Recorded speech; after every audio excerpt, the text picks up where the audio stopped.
dans le cadre de la ZFE, enfin plus large de la ZFE comme il a été évoqué.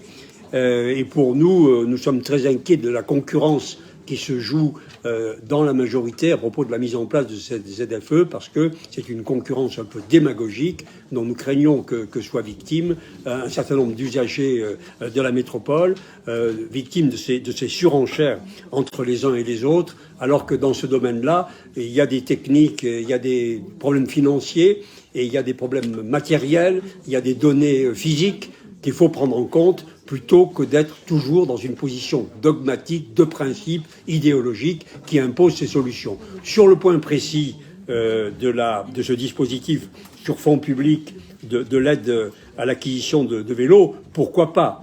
Et je lis dans les délibérations que la part des déplacements à pied et en vélo est de 42% dans la métropole, mais il faut aller à la fin de la note d'information suivante pour voir confirmer que la part modale du déplacement en vélo, la dernière part connue, est de 7% dans la métropole. C'est ça, c'est 7%. Pardon, mais en termes de délibération et en termes médiatiques, on a l'impression que 93% des habitants se déplacent en vélo, alors que c'est le contraire. 93% des déplacements ne se font pas en vélo. Donc il faut quand même partir des réalités, de ce qui est la vérité des déplacements dans notre métropole. Les gens n'osent pas dire, les 93%, ils n'osent même pas plus dire qu'ils ne se déplacent pas en vélo. Mais il y a des gens qui ne peuvent pas, pour des tas de raisons, des raisons physiques, des raisons d'emplacement de leur habitation, etc. Il y a 1001 raisons pour lesquelles ils ne peuvent pas. On a progressé énormément, et cette politique vient de très loin, cette politique de développement du vélo. On a progressé énormément, on devait avoir 1% de déplacement en vélo. Donc on a des chiffres dithyrambiques de progression. Quand on passe de 1 à 7, c'est extraordinaire, et tant mieux, je veux dire. Mais enfin, voilà, un jour peut-être on sera à 10%. Ce sera formidable, et nous le souhaitons tous. Mais enfin, il faut quand même être sur les réalités.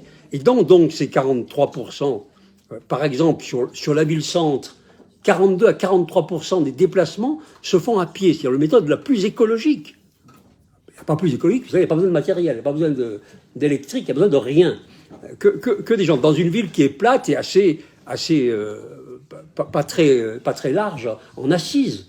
Et donc, on pourrait très bien, très facilement passer à un déplacement sur 2 dans la ville-centre, comme pour les piétons. On pourrait progresser là de 6 ou 7 points, ça j'en suis convaincu. Parce que regardez la situation du piéton. Il faut l'être pour comprendre ce qui se passe, que c'est que passer un carrefour comme Chavant quand on est piéton, entre le tram, les bus, les voitures, les vélos, les trottinettes, soyez piétons un instant pour comprendre la situation. Tous les feux qui ont été supprimés de traverser des rues pour les plans de circulation, c'est-à-dire rue Lesdiguières, Courberia, enfin je parle pour la ville-centre, place Championnet. Le piéton, c'est vraiment la part oubliée des déplacements, alors qu'il pourrait atteindre, je le répète, un déplacement sur 2 dans une ville-centre comme Grenoble, et avec vraiment une potentialité énorme, parce que, quelle que soit la condition physique ou l'âge, etc., on peut toujours effectuer quelques pas, alors que par contre, on ne peut pas toujours, suivant cette condition et cet âge, monter sur un vélo. Donc, il y a des possibilités de progression. Je ne les mets pas en concurrence. Je dis que nous avons demandé ici, à plusieurs reprises, qu'il y ait un plan piéton métropolitain pour protéger, ça dépend, c'est la signalétique, c'est les protections au carrefour, c'est la capacité de voir les distances qu'on peut faire à pied ou qu'on ne peut pas faire, le temps qu'elles prennent, etc.